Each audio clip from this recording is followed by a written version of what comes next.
Have you ever walked into a room and completely forgotten why you went in there? Or maybe you've struggled to recall the name of someone you've known for years, right when you need it most? It happens to all of us now and then, sure. But what if those moments start happening more often? What if they're not just senior moments, but early warning signs of something more serious? Now, I don't say that to scare you. I say it because I care. You see, memory loss doesn't just show up one day and take over. It creeps in slowly, softly, like fog rolling in over a lake in the early morning. And if we don't spot it early, it can steal more than just our memories.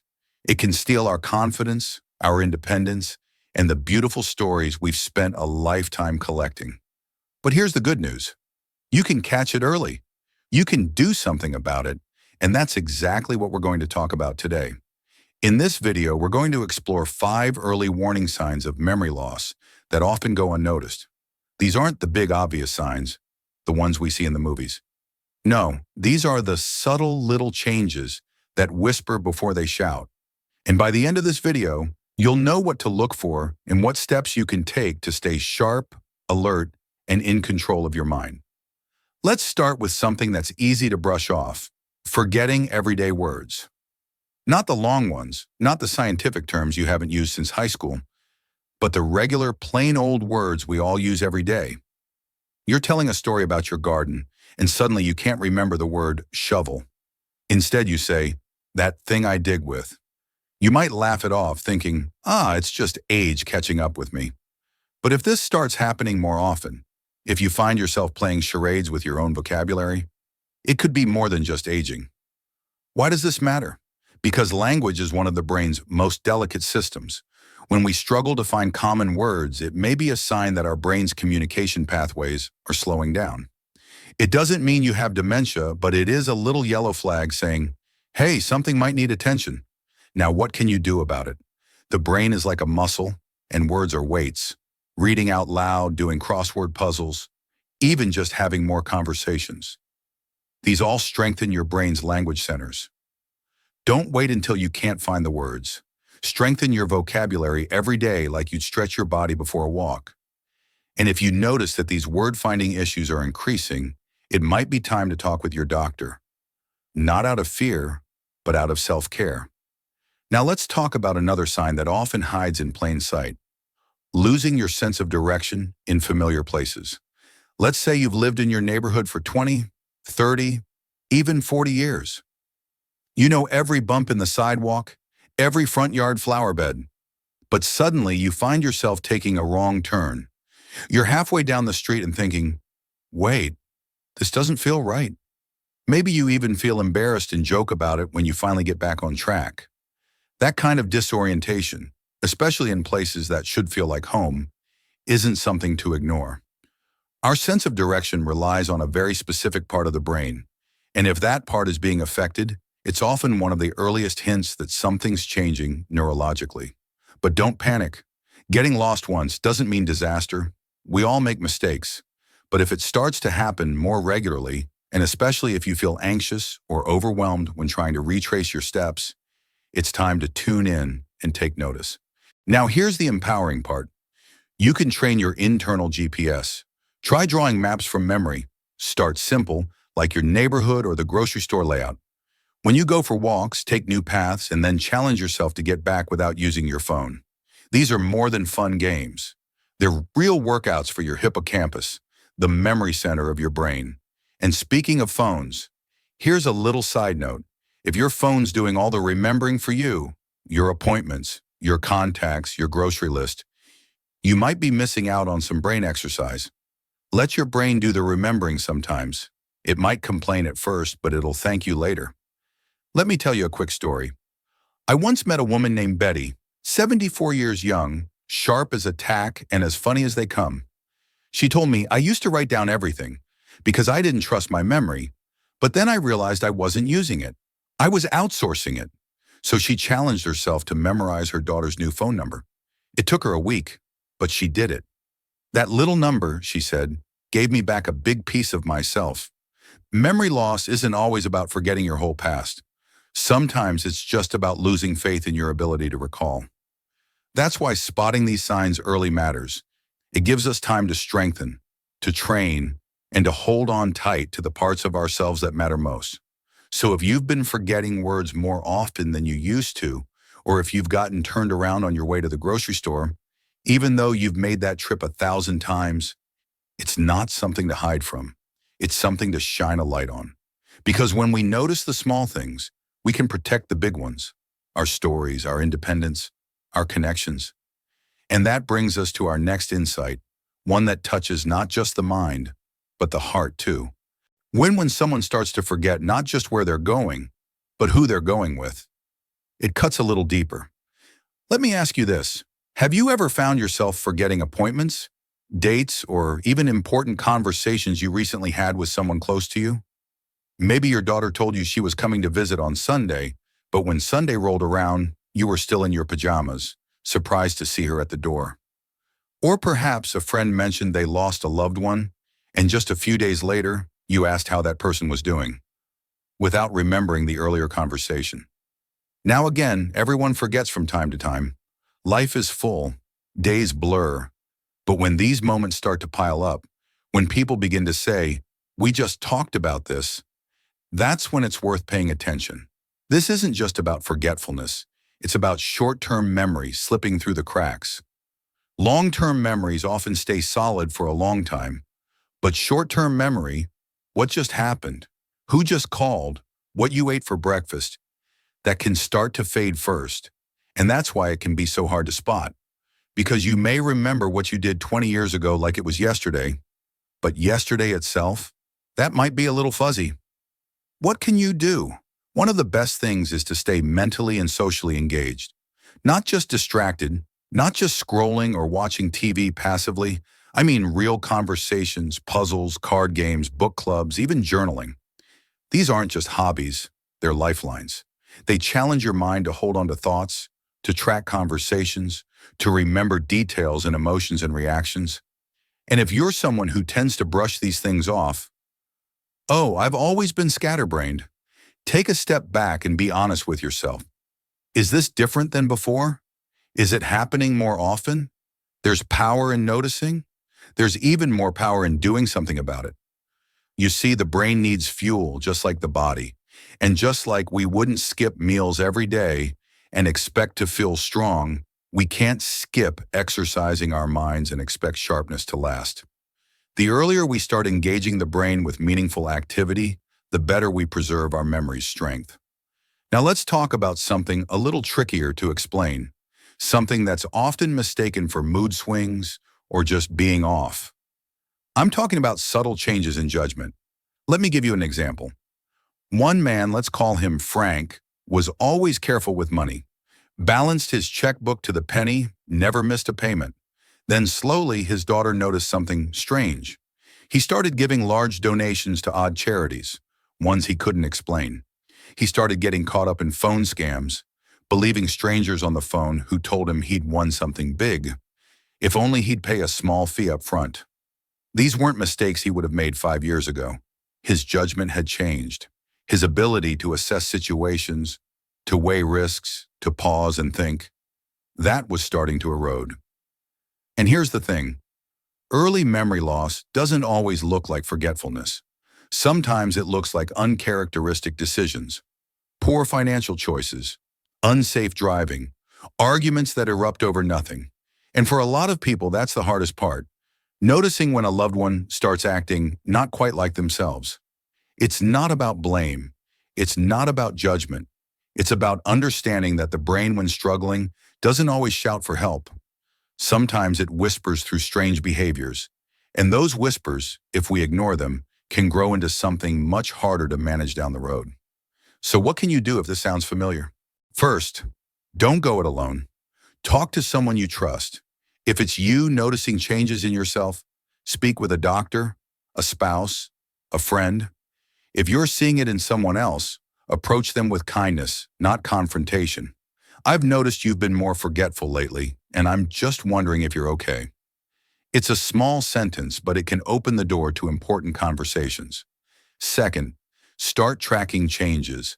A notebook or even a phone app can help you record things like, when did this happen? How often? What was going on around that time?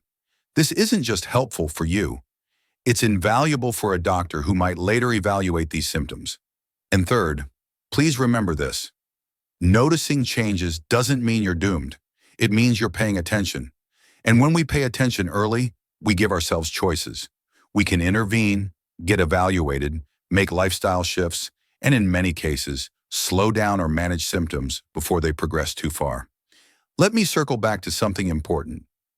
None of these signs, forgetting words, losing direction, missing appointments, or making poor decisions, on their own guarantee a diagnosis of dementia or Alzheimer's. Not at all, but when they start stacking up, especially when they feel out of character or more frequent than before, they become part of a bigger story, and the sooner we begin listening to that story, the better the ending can be. I know this can feel heavy, but here's the truth. Knowledge is light. The more you know, the less darkness there is to fear. So take a deep breath. You're not alone. You're not helpless. You're human. And every human being deserves to age with dignity, with awareness, and with as much laughter as possible along the way. Now let's keep going, because there's still more we need to uncover. Because sometimes the signs don't show up in what you forget, but in how you behave. You might not notice it at first. It creeps in like a change in the weather. One minute, the sun is out. The next, there's a chill in the air, and you're not quite sure when it arrived. This next sign is one that's often brushed aside or misunderstood, pulling away from hobbies, social events, or things you used to enjoy.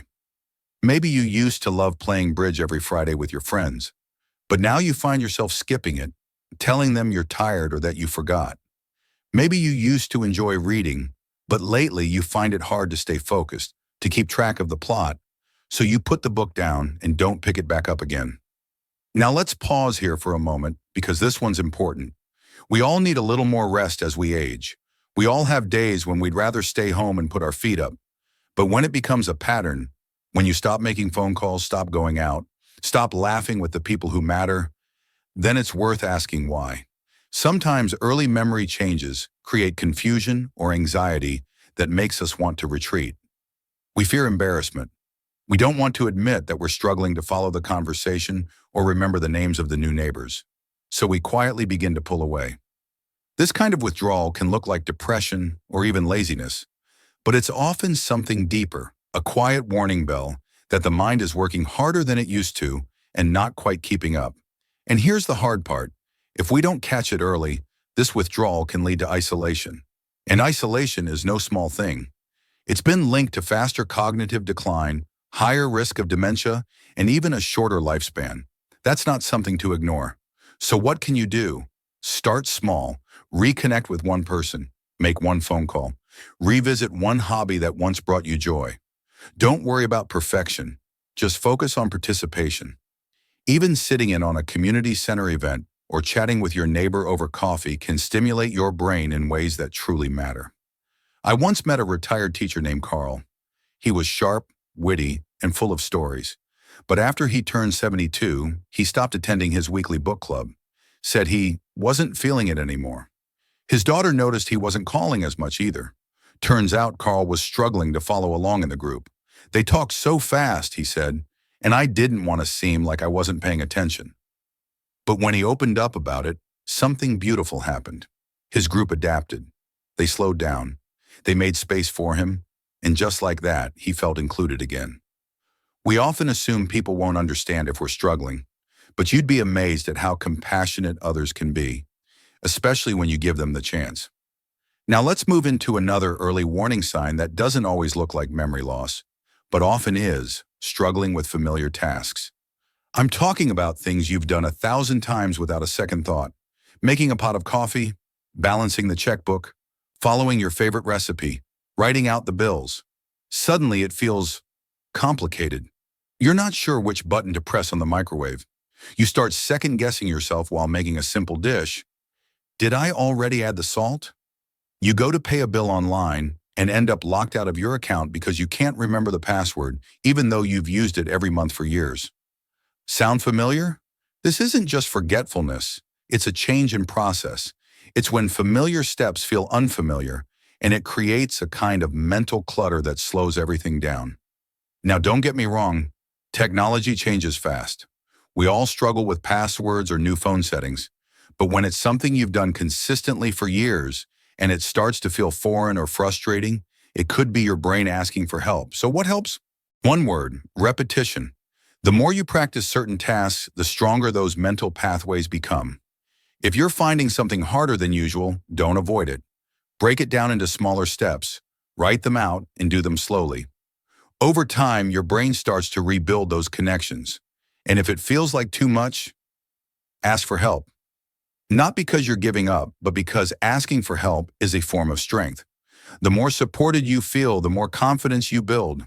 And that confidence often leads to more engagement, better brain activity, and yes, better memory.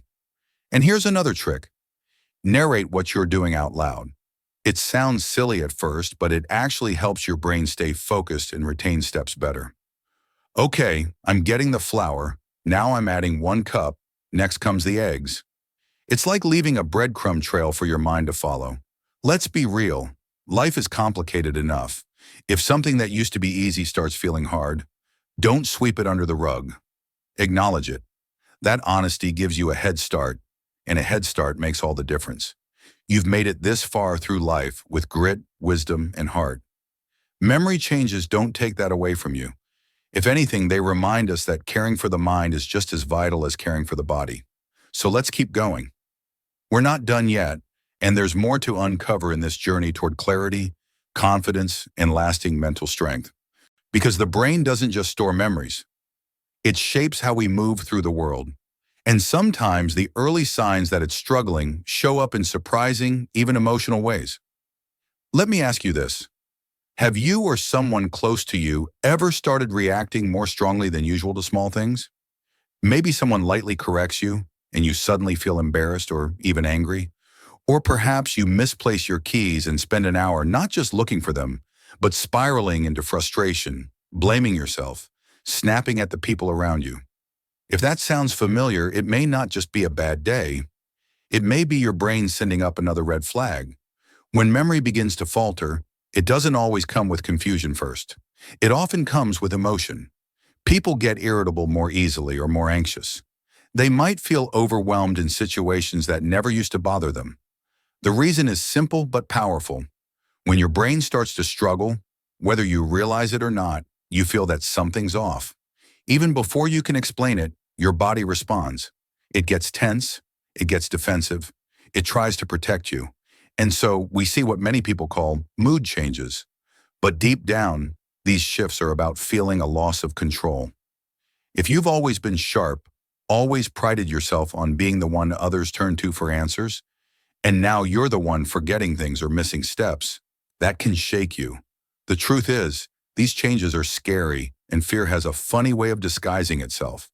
Sometimes as anger, sometimes as withdrawal, sometimes as just not feeling like yourself anymore. Now, I want to be clear.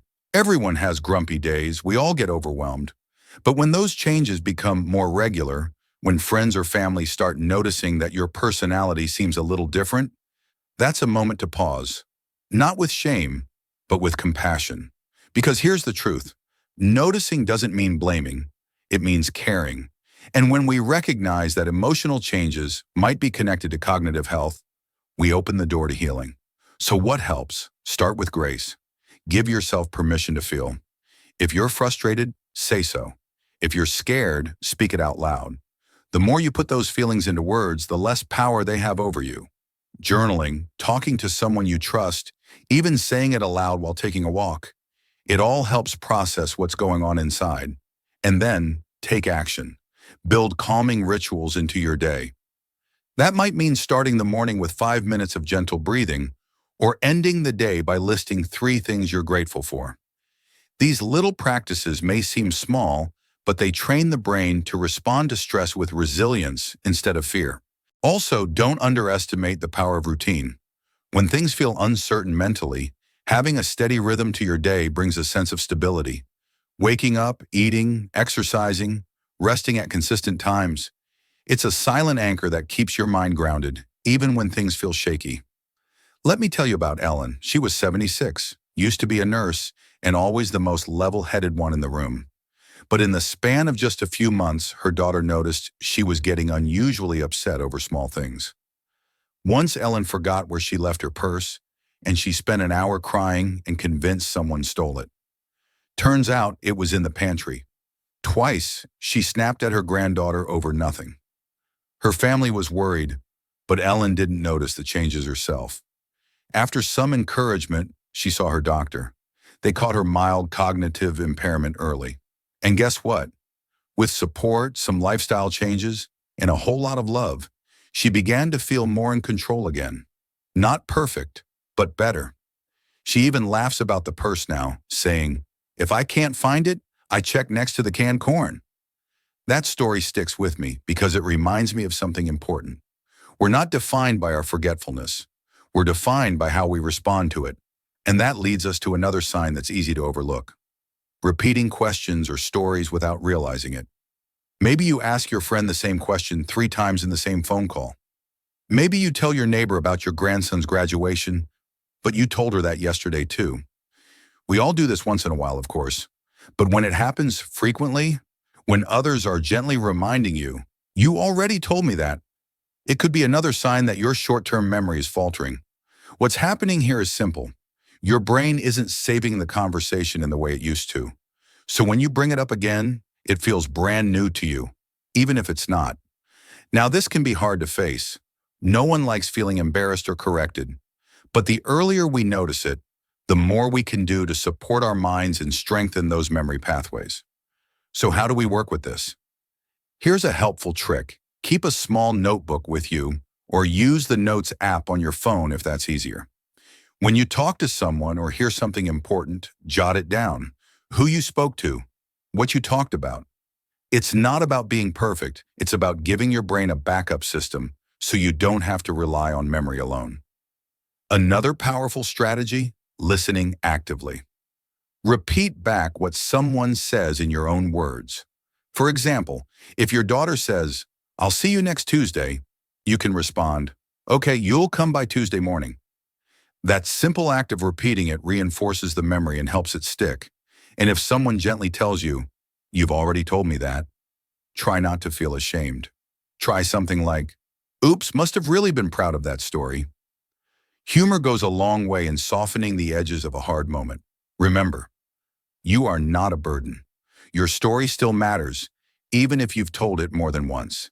In fact, sometimes the stories we repeat are the ones closest to our hearts. This journey through early memory loss isn't easy, but you're not walking it alone. And every time you learn something new, every time you take a small action, you're strengthening your grip on the beautiful life you've built. Let's keep walking together, because there's still one more sign you need to know. And it might be the most important of all, because sometimes the most telling sign isn't something others notice first. It's something you feel deep down. Let's talk about a moment that's hard to describe, but almost impossible to ignore. That quiet fear that something's not right. You're not quite yourself, but you can't explain why. You stand in the middle of a familiar room and feel disoriented. You know the faces around you, but the names suddenly vanish. Or maybe you look at a task that used to be second nature, like sorting mail or setting the thermostat, and you feel frozen, unsure where to start. This feeling, this quiet, creeping confusion, isn't always dramatic. It doesn't make headlines in your day, but it lingers. It's unsettling. And if you're honest, you might find yourself working extra hard to hide it.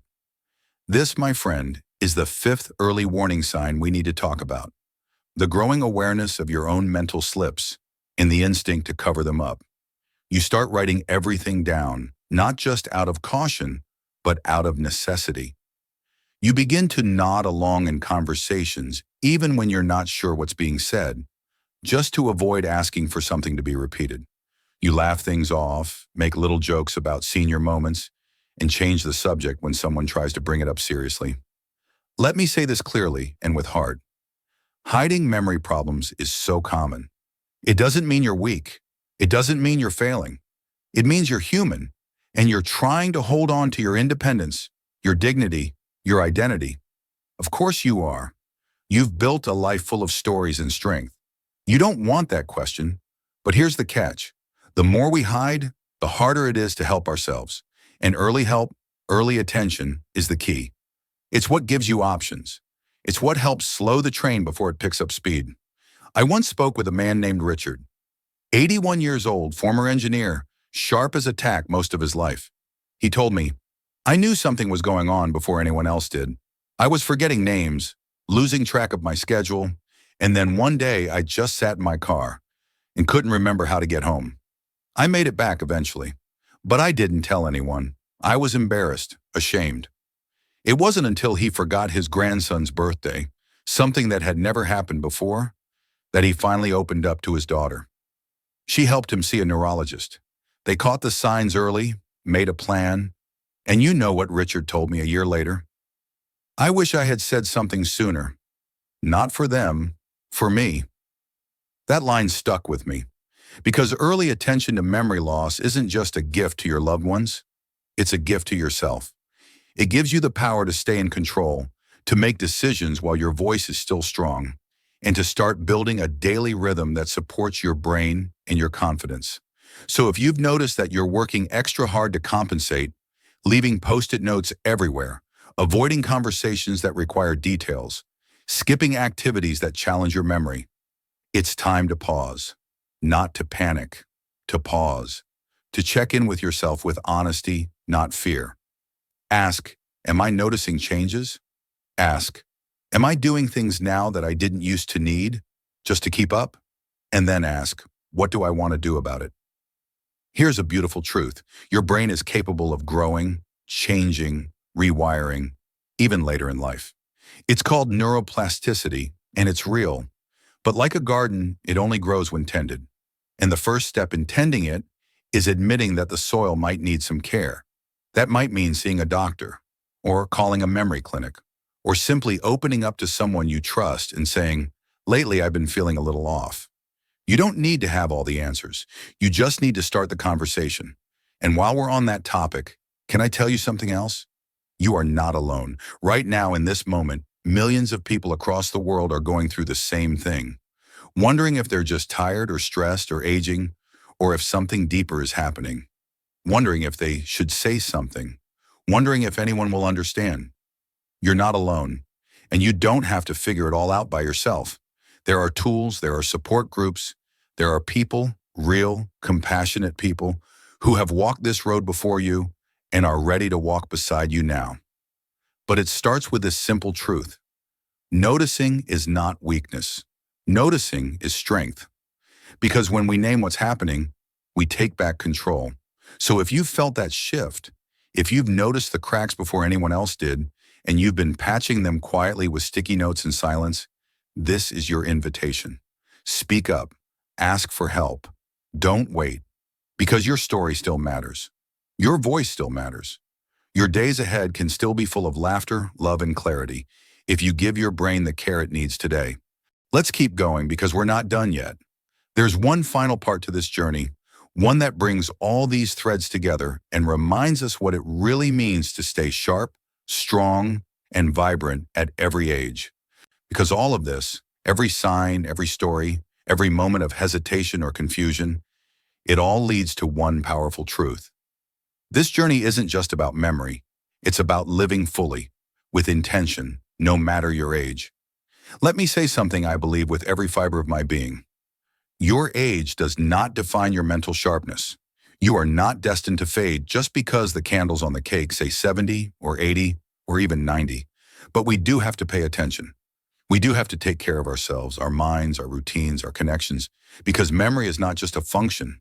It's your legacy. It's the thread that ties your past to your present and your present to the people who love you. So what now? Well, now comes the best part, because you've already taken the first step, awareness. You now know how to recognize the 5 early signs of memory loss: struggling with everyday words, getting turned around in familiar places, forgetting important conversations, showing unusual changes in judgment or mood, and feeling those quiet shifts deep inside. Those moments when you know something's off. These signs may seem small on their own, but together they whisper a story that deserves to be heard. Not feared, not hidden, but acknowledged, with strength and with heart. And once we acknowledge, we get to act. because action is how we reclaim power over our own aging process. Here's what I'd encourage you to do right now, this week, today, even as soon as this video ends. Start a journal. Not a long, fancy diary, just a small notebook where you jot down things that feel a little off. Did you forget what day it was? Did you lose your place in a familiar recipe? Did a family member mention something you forgot you'd already told them? Write it down. No shame, no panic, just record it. This becomes a simple but powerful tool, not only for yourself, but for any future doctor visits. It gives you a clear, honest picture of what's happening, and it shows that you're taking control of your health. Next, talk to someone. Maybe it's a spouse, maybe it's your doctor, maybe it's your best friend from way back when. Don't wait for a crisis to start a conversation. You'd be surprised how many people are silently wondering the same things, afraid to speak up. You might even inspire someone else just by being brave enough to open your mouth first. Then, move your body. Yes, your body. Because physical movement is one of the most underrated tools we have to support brain health. Even a 20-minute walk, 3 times a week, has been shown to improve memory and delay cognitive decline. It doesn't have to be fast, it just has to be regular. Your brain loves rhythm, motion, and fresh oxygen. Feed it well too. Whole foods, leafy greens, omega-3s, hydration. You already know what your body needs, and your brain. It's just as hungry for the good stuff. And most importantly, stay connected. I mean really connected. Not just liking your cousin's photo on Facebook. I mean real conversations, deep belly laughs, eye contact, stories that go off track and loop around and end in a joke no one remembers. Those connections are mental magic. They light up more parts of the brain than you'd imagine. Because you see, memory loss may begin in the brain, but the fight for it happens in the heart.